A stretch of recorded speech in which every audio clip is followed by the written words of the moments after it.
En ce 7 octobre 1852, c'est par la Garonne qu'arrive le futur Napoléon III à Bordeaux pour des journées décisives. Premier président de la République, il va annoncer le retour de l'Empire. Sur la place des Quinconces, joliment pavoisée, tout a été orchestré par Eugène Haussmann, alors préfet de la Gironde. L'accueil se veut triomphal pour acclamer Louis-Napoléon Bonaparte.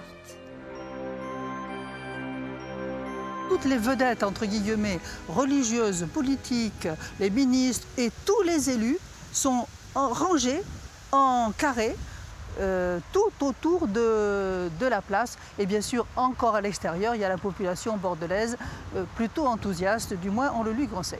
Il fallait à la fois montrer la ferveur de la population et à la fois éventuellement lever les dernières hésitations que le prince président pouvait avoir par rapport à la proclamation de l'Empire. Au regard de l'histoire, la ville devient le berceau impérial. C'est dire l'importance de cet épisode dont Joël Dussault et Pierre Branat ont recherché les moindres détails.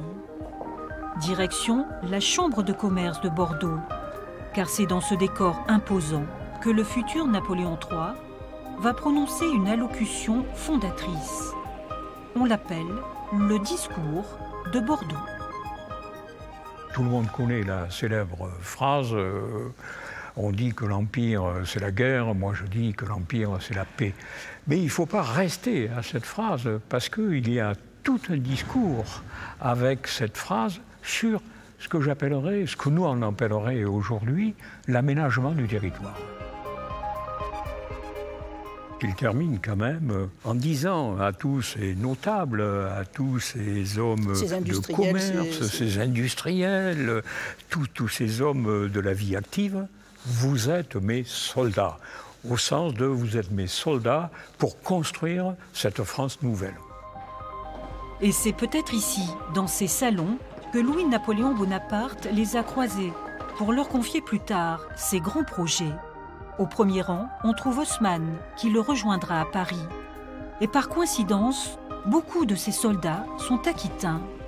Les frères Pereire, artisans du chemin de fer, le périgourdin Pierre Magne, le girondin Théodore Ducos et le pyrénéen Achille Fould, qui seront tous les trois ministres. Sans oublier le bordelais Jean-François Mocquard, directeur de cabinet, qui aurait pesé sur le choix de Bordeaux comme point de départ de l'Empire. Il a eu une influence décisive. C'était vraiment un homme dont on ne peut qu'être étonné qu'il soit autant oublié, y compris à Bordeaux, sa ville natale, parce que son rôle a été absolument considérable. Ça a été à la fois la plume de Napoléon III, ça a été l'homme de toutes les affaires, au courant de tout. Avant de reprendre le train pour Paris, en gare d'Orléans, la visite officielle se termine au Grand Théâtre par un bal mémorable, au cours duquel Louis-Napoléon Bonaparte fait danser une jeune fille du peuple comme un symbole de ses aspirations sociales. On voit très bien à quel point Napoléon III pense que ce développement économique sera aussi une manière de réduire la pauvreté et de faire qu'une certaine aisance soit plus justement répartie dans le pays. 2 mois plus tard, l'Empire est rétabli.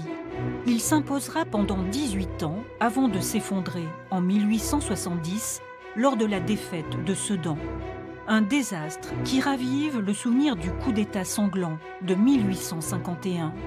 Napoléon III est banni. À Bordeaux, sa statue sur les allées Tourny est jetée dans la Garonne. Le fait de la déboulonner et de la jeter était le symbole de la fin de l'Empire et du fait qu'on ne voulait plus en entendre parler. Et pendant très longtemps, le nom de Napoléon III sera effacé avant que les historiens redécouvrent son action considérable dans la modernisation de la France et singulièrement dans la transformation du Sud-Ouest. Aujourd'hui, bien des paysages portent toujours les traces de son passage. C'est cette histoire méconnue que nous allons vous raconter.